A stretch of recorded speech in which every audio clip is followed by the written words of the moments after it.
بسم اللہ الرحمن الرحیم۔ شروع اللہ کے نام سے جو دلوں کے بھید خوب جانتا ہے۔ گھٹنے نہ ٹیکتے کوئی ظالم کے سامنے، اپنے بچوں کو سناتے رہا کرو قصہ حسین کا۔ داستانی کربلا کوفہ سے روانگی۔ دوسرے دن ظہر کے وقت اہل بیت کا لوٹا ہوا قافلہ کوفے کی وادی میں داخل ہوا۔ بازاروں میں جگہ جگہ تماشائیوں کے ڈھیر لگے تھے۔ اہل بیت کی بیٹیاں شرم و غیرت سے پانی پانی ہو رہی تھی، سجدوں میں سر جھکا لیے تھے کہ معصوم چہروں پر غیر محرم کی نظر نہ پڑ سکے۔ غم سے آنکھیں اشک بہا تھیں، دل رو رہے تھے اس احساس سے شدت کے ساتھ کہ کربلا میں جو قیامت ٹوٹنی تھی وہ تو ٹوٹ گئی، اب محمد عربی کے ناموس کو گلی گلی پھیرا جا رہا ہے۔ خوشی کے جشن میں سارا کوفہ ناچ رہا تھا۔ ابن زیاد کے سپاہی فتح کا نعرہ بلند کرتے ہوئے آگے چل رہے تھے۔ جب اہل بیت کی سواری قلعہ پہنچی، ابن زیاد کی بیٹی فاطمہ اپنے منہ پر نقاب ڈالے ہوئے باہر نکلی اور خاموشی سے کھڑے ہو کر حسرت سے یہ منظر دیکھنے لگی۔ ابن زیاد اور شمر کے حکم پر سیدزادیاں اتاری گئیں۔ حضرت زین العابدین جو اپنی والدہ اور پھوپھی کے ساتھ بندھے ہوئے تھے، بیماری کی شدت سے غش کھا کر زمین پر گر پڑے۔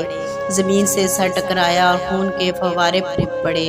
یہ دیکھ کر بی بی زینب رضی اللہ تعالیٰ عنہا بے تاب ہو گئیں، آنکھوں میں آنسو آئے اور کہنے لگی، آل فاطمہ میں ایک ہی خون محفوظ رہ گیا تھا، چلو اچھا ہوا اب کوفے کی زمین پہ یہ قرض بھی ادا ہو گیا۔ ابن زیاد کا دربار نہایت عمدگی سے آراستہ کیا گیا تھا، جہاں وہ اپنی فوج کے سپاہیوں سے کربلا کے واقعات سن رہا تھا۔ ہر کوئی اس سے اپنے انداز میں واقعات بیان کر رہا تھا۔ سامنے کے تشت پہ امام علی مقام کا سر مبارک رکھا ہوا تھا۔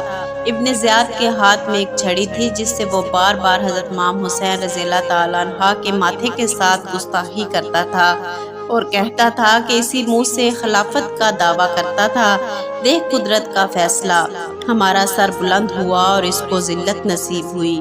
ایک صحابی رسول اس وقت دربار میں موجود تھے، ان سے یہ گستاخی دیکھی نہ گئی۔ جوش اور عقیدت میں چیخ پڑے اور کہا، ظالم، یہ چھڑی ہٹا لے، نسبت رسول کا احترام کر۔ میں نے بار بار رسول اللہ صلی اللہ علیہ وآلہ وسلم کو اس چہرے کا بوسہ لیتے دیکھا تھا۔ ابن زیاد نے بے چین ہو کر کہا، اگر تو صحابی رسول نہ ہوتا تو میں تیرا سر قلم کر دیتا۔ حضرت ابن رقم نے جواب دیا، اتنا تجھے رسول اللہ کی نسبت کا خیال ہوتا تو ان کے جگر کو کبھی قتل نہ کرتا۔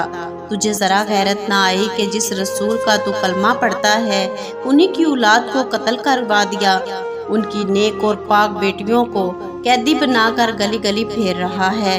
ابن زیاد یہ زلزلہ خیز جواب سن کر دل دہل اٹھا، لیکن خون کا گھونٹ پی کر رہ گیا۔ ایک بوسیدہ چادر میں حضرت زینب رضی اللہ تعالیٰ عنہا بیٹھی ہوئی تھی، کنیزوں نے انہیں اپنے جھرمٹ میں لے لیا تھا۔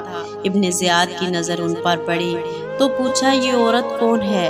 کئی بار پوچھنے پر ایک کنیز نے جواب دیا، یہ زینب بنت علی ہیں۔ یہ سن کر ابن زیاد نے حضرت زینب رضی اللہ تعالیٰ عنہا کو مخاطب ہوتے ہوئے کہا، خدا نے تیرے سرکش سردار اور تیرے اہل بیت کے نافرمان باغیوں کی طرف میرے دل کو ٹھنڈا کر دیا ہے۔ اس اذیت ناک جملے کو سن کر حضرت زینب رضی اللہ تعالیٰ عنہا اپنے آپ کو سنبھال نہ سکی اور بے اختیار رو دی اور فرمایا، تو نے میرے سردار کو ختم کر ڈالا، خاندان کے نشان کو مٹا دیا، میری شاخیں کاٹ دیں، میرا گھر اجاڑ دیا، اگر اس سے تیرا دل ٹھنڈا ہو سکتا ہے تو ہو جائے۔ اس کے بعد ابن زیاد کی نظر حضرت زین العابدین بیمار پر پڑی۔ وہ انہیں قتل کروانا چاہتا تھا، لیکن حضرت زینب رضی اللہ تعالیٰ عنہا بے قرار ہو گئیں اور چیخ اٹھیں کہ میں تجھ کو خدا کا واسطہ دیتی ہوں، اگر تو اس بچے کو قتل کرنا ہی چاہتا ہے تو مجھے اس کے ساتھ ہی قتل کر ڈال۔ ابن زیاد پر دیر تک سکتے کا عالم جاری رہا۔ اس نے لوگوں سے مخاطب ہو کر کہا، خون کا رشتہ بھی کتنا عجیب ہوتا ہے، واللہ مجھے یقین ہے یہ سچے دل سے اس لڑکے کے ساتھ قتل ہونا چاہتی ہے، اچھا اسے چھوڑ دو، یہ بھی خاندان کی عورتوں کے ساتھ واپس چلا جائے۔ اس واقعہ کے بعد ابن زیاد نے شہر والوں کو جامع مسجد میں اکٹھا کیا اور خطبہ دیتے ہوئے کہا، اس خدا کی حمد و ثنا جس نے امیر المومنین یزید کو کامیاب کیا اور قصاب بن قذاب حسین بن علی کو ہلاک کر ڈالا، نعوذ باللہ۔ اس اجتماع میں اہل بیت کے ساتھ محبت کرنے والے ایک شخص حضرت ابن حفیف موجود تھے۔ ان سے خطبے کے یہ الفاظ سن کر رہا نہ گیا۔ جذبات میں کانپتے ہوئے کھڑے ہو گئے اور ابن زیاد کو للکارتے ہوئے کہا، خدا کی قسم تو ہی ابن کذاب ہے، حسین سچا، حسین کا باپ سچا، حسین کے نانا سچے۔ یہ سن کر ابن زیاد طیش میں آ گیا اور جلاد کو حکم دیا، اشارہ عالم میں لے جا کر اس بوڑھے کا سر قلم کر دو۔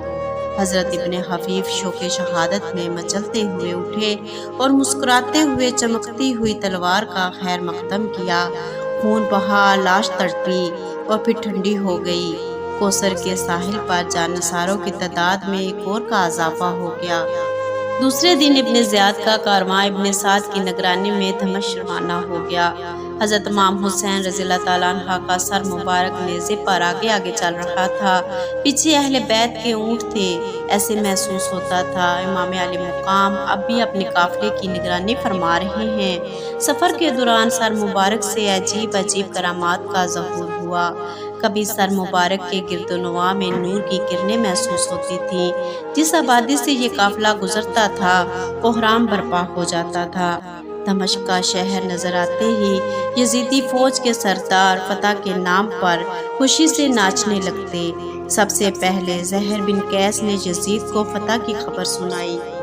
پہلے تو فتح کی خبر سن کر یزید خوشی سے جھوم اٹھا، لیکن اس زلزلہ خیز اور ہلاکت انگیز اقدام کا انجام کا تصور اس کی نظروں کے سامنے آیا تو کانپ اٹھا۔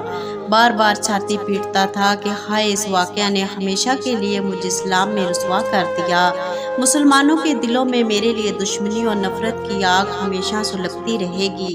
اس کے بعد یزید نے شام کے سرداروں کو اپنی مجلس میں بلایا، اہل بیت کو جمع کیا اور امام زین العابدین سے خطاب کرتے ہوئے کہا، اے علی کے نواسے، تمہارے ہی باپ نے میرا رستہ کاٹا، میری حکومت چھیننا چاہی، اس پر خدا نے جو کچھ کیا وہ تم دیکھ ہی رہے ہو۔ اس کے جواب میں زین العابدین نے قرآن کی ایک آیت پڑھی جس کا مفہوم یہ ہے کہ تمہاری کوئی مصیبت ایسی نہیں جو پہلے سے لکھی نہ ہو۔ اس کے بعد دیر تک یزید کے دربار میں خاموشی رہی۔ پھر یزید نے شامی سرداروں سے مخاطب ہو کر کہا، اہل بیت کے ان اسیروں کے بارے میں تمہارا کیا خیال ہے؟ انہوں نے نہایت سخت کلامی کے ساتھ بدسلوکی کا مشورہ دیا، مگر نعمان ابن شیر نے کہا، ان کے ساتھ وہ سلوک کرنا چاہیے جو رسول اللہ انہیں اس حال میں دیکھ کے کرتے۔ یزید نے یہ سن کر حکم دیا، ان سب کو شاہی محل میں پہنچا دیا جائے۔ یہ سن کر حضرت زینب رضی اللہ تعالیٰ عنہ رو پڑی اور غمگین آواز سے کہا، تم اپنی حکومت میں ہم رسول زادیوں کو گلی گلی پھرا چکا، ہماری بے بسی کا تماشا اپنی عورتوں کو نہ دکھا، ہمیں کوئی ٹوٹی پھوٹی جگہ دے دے جہاں ہم اپنا سر چھپا لیں۔ حضرت زینب رضی اللہ تعالیٰ عنہ کی خواہش پر حضرت امام حسین رضی اللہ تعالیٰ عنہ کا سر مبارک ان کے حوالے کر دیا گیا۔ وہ اپنے سامنے سر رکھ کر روتی رہتی، کبھی شہربانو سر اپنی گود میں رکھتی۔ ایک رات کا ذکر ہے، نصف رات گزر چکی تھی، سارے دمشق پر نیند کا سناٹا چھایا ہوا تھا۔ اچانک سادات کی قیامگاہ سے کسی عورت کا نعرہ بلند ہوا، محل کی دیواریں ہل گئیں، دل کی آگ سے فضا میں چنگاریاں اڑنے لگیں۔ یزید دہشت سے کانپنے لگا، جا کر دیکھا تو حضرت زینب رضی اللہ تعالیٰ عنہ بھائی کا سر گود میں لیے بلبلا رہی ہیں۔ درد قرب کی ایک قیامت جاگ اٹھی اور اس درد انگیز نعرے سے اس کے دل میں جو دہشت سمائی وہ اس کی آخری سانس تک نہ نکل سکی۔ اس لیے دوسرے ہی دن نعمان ابن بشر کی سرگردگی میں یہ کارواں مدینے کی طرف روانہ کر دیا۔ ہزار کوشش کی کہ کربلا کی یہ دہتی ہوئی چنگاری کسی طرح ٹھنڈی ہو جائے، لیکن جو آگ اجر بر میں لگ چکی تھی اس کا سرد ہونا ناممکن تھا۔ صبح کی نماز کے بعد اہل بیت کا یہ لوٹا ہوا قافلہ مدینے کی طرف روانہ ہو گیا۔ حضرت نعمان ابن بشر اہل بیت سے محبت کرنے والے تھے۔ حضرت امام حسین رضی اللہ تعالیٰ عنہ کا سر مبارک اب نیزے پر نہیں تھا، بلکہ حضرت زینب رضی اللہ تعالیٰ عنہ کی گود میں تھا۔ پہاڑوں، صحراؤں اور ریگستانوں کو عبور کرتا ہوا قافلہ مدینے کی طرف بڑھتا رہا۔ منزلیں بدلتی رہیں اور سینے کے جذبات ابھرتے رہے۔ کئی دنوں کی مسافت کے بعد اب حجاز کی سرحد شروع ہو گئی۔ اچانک سویا ہوا درد ایک بار پھر جاگ اٹھا۔ کربلا جاتے ہوئے انہی راہوں سے گزرے تھے، زندگی شام و سحر کی مسکراہٹوں سے دوچار تھی۔ اب اسی راہ سے گزر رہے ہیں۔ قدموں کے نیچے کانٹوں کی برچھیاں پڑی ہیں، خیمہ اجڑ چکا ہے، قافلہ ویران ہو چکا ہے، شہزادیوں کی جگہ بیواؤں کی جماعت ہے۔ کربلا کے فریادی مالک کنین کے پاس جا رہے ہیں۔ قافلے میں حسین نہیں ہیں، ان کا کٹا ہوا سر چل رہا ہے۔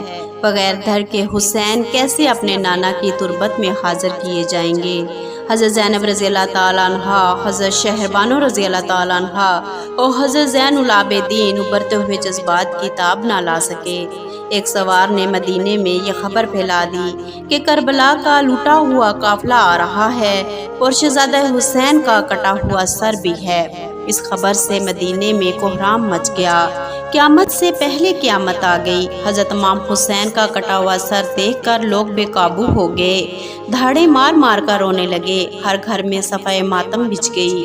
حضرت زینب رضی اللہ تعالیٰ عنہا فریاد کرتی مدینے میں داخل ہو گئیں۔ نانا جان اٹھیے، آپ کا سارا کنبہ لٹ گیا، آپ کے لاڈلے کو شہید کر دیا گیا، آپ کے بعد آپ کی امت نے ہمارا سہاگن چھین لیا، آپ کے بچوں کو تڑپا تڑپا کر مارا گیا، آپ کے لاڈلا حسین آپ کے نام کی دہائی دیتا ہوا دنیا سے چل بسا۔ کربلا کے میدان میں ہمارے جگر کے ٹکڑے ہماری آنکھوں کے سامنے ذبح کیے گئے۔ نانا جان، یہ آپ کے حسین کا کٹا ہوا سر، جس کی آنکھیں آپ کے انتظار میں اب تک کھلی ہیں، ذرا مرکز سے نکل کر اپنی بیٹیوں کا دردناک حال دیکھیے۔ تاریخ صرف اتنا بتاتی ہے کہ حضرت زینب رضی اللہ تعالیٰ عنہا نے بلک بلک کر کربلا کی داستان سنائی۔ شہزادہ کونین حضرت امام حسین رضی اللہ تعالیٰ عنہ کا سر مبارک حضرت سیدنا فاطمہ رضی اللہ تعالیٰ عنہ کے پہلو میں سپرد خاک کر دیا گیا۔ دریا کا بچھڑا ہوا قطرہ پھر دریا میں جا ملا، پھر اٹھتی ہوئی موجوں نے اسے آغوش میں لے لیا۔